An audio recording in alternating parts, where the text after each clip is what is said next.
Good afternoon. My name is Maclovio Piña, and I am an investment analyst at INCA covering banks and airports. Prior to joining INCA this past April, I spent 5 years at Morningstar Equity Research covering Latin American banks and Spanish banks. Before Morningstar, I attended Stanford Business School, from where I have my MBA.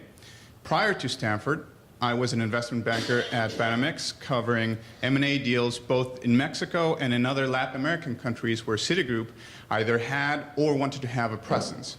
I have a dual engineering degree from the Universidad Iberoamericana in Mexico City, and I am a CFA charter holder.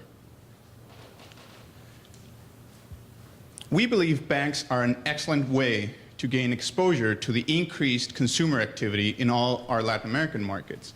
And one of our most exciting holdings is actually Grupo Financiero Banorte, which is Mexico's top local bank. After more than a century, Banorte has transformed itself from a small regional bank in the northern part of Mexico to the nationwide powerhouse it is today. Indeed, out of the 5 largest financial institutions in the country, only one is domestically owned and with its sole focus in Mexico.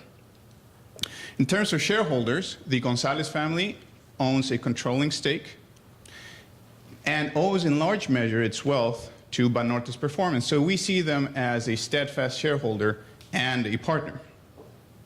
Both Banorte's commitment to the country and others' lessened attention have made Banorte the market share winner in the past few years. As we can see here, it's gone from number 5 to number 3 in terms of loan market share with 16%. And it's on its way to becoming number 2.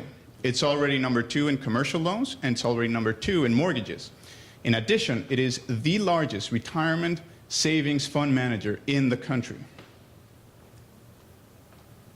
As a whole, we think that the Mexican banking system has enormous long-term growth potential.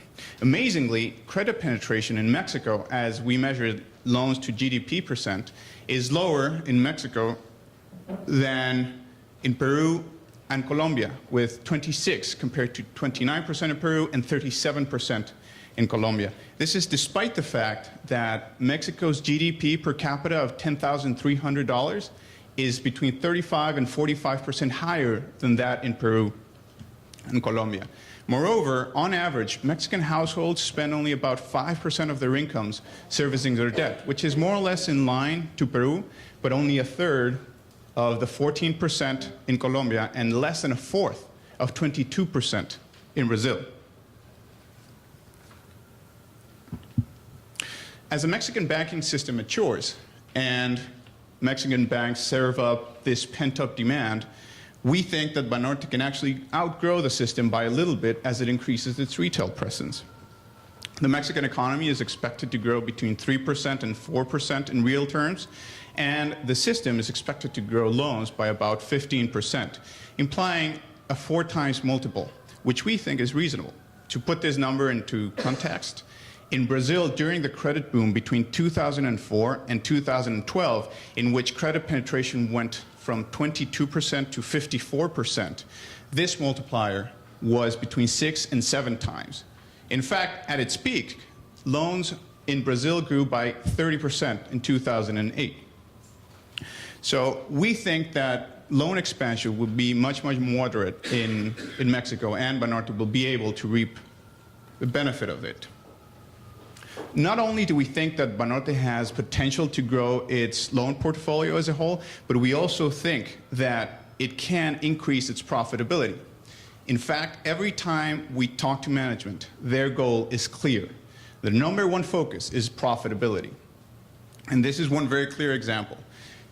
Due to its legacy as a commercial bank, it has much more exposure in commercial loans than in consumer loans. Compared to its peers, consumer loans for Banorte make up only 9%, compared to 16%. But what's more, on average, consumer loans yield more than 30% in interest, compared to 7.5% in commercial loans. Arguably, consumer loans have a higher risk profile, but even adjusting for this risk and subtracting provisions for loan losses from interest income, the risk-adjusted yield of consumer loans of 22% is more than 3 times that of commercial loans.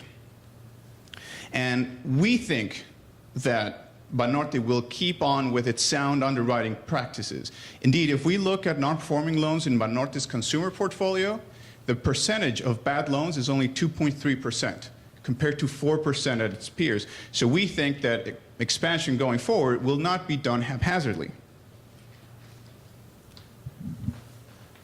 We project that revenue growth, both as a function of increasing its credits and also some margin expansion, will result in earnings growth of 17%. Now, to put this on relative terms, US peers are only expected to grow about 11%. Now, to gauge how much we're paying for each unit of growth, we like to look at the PEG ratio, which is actually the quotient between the price-earnings multiple and the earnings growth. Under this metric, which is generally less than 1 is much better, Banorte's 0.8 looks much more favorable than 1.5 in US peers. What's more, Banorte's earnings growth is much more sustainable than US peers. It will be fueled by revenue growth of about 17 to 18%.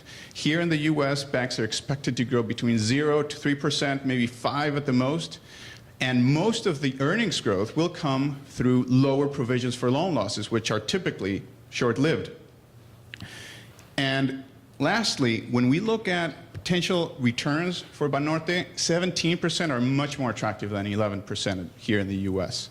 And this bodes very well, because that just makes us more comfortable that management is putting its resources to work in a much more efficient manner.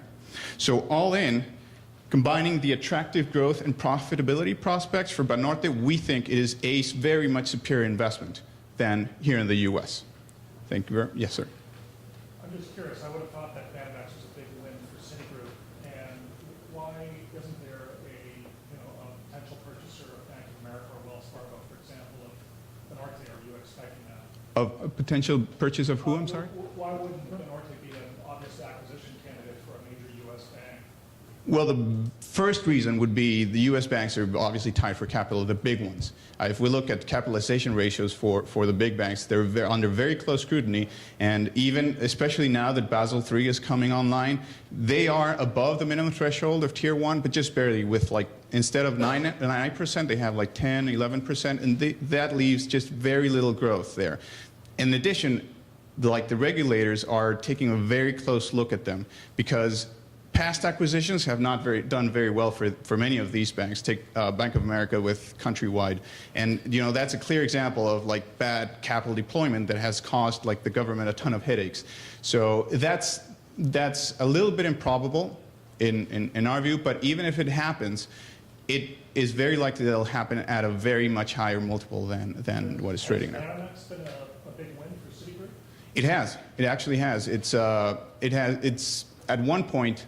When there was one point where regulators in Mexico would not let a big financial institution be owned by U.S. regulators. Like 3 years ago, it was a big headliner, and Citi did everything it could to hold on to that asset, because it's its big focus currently.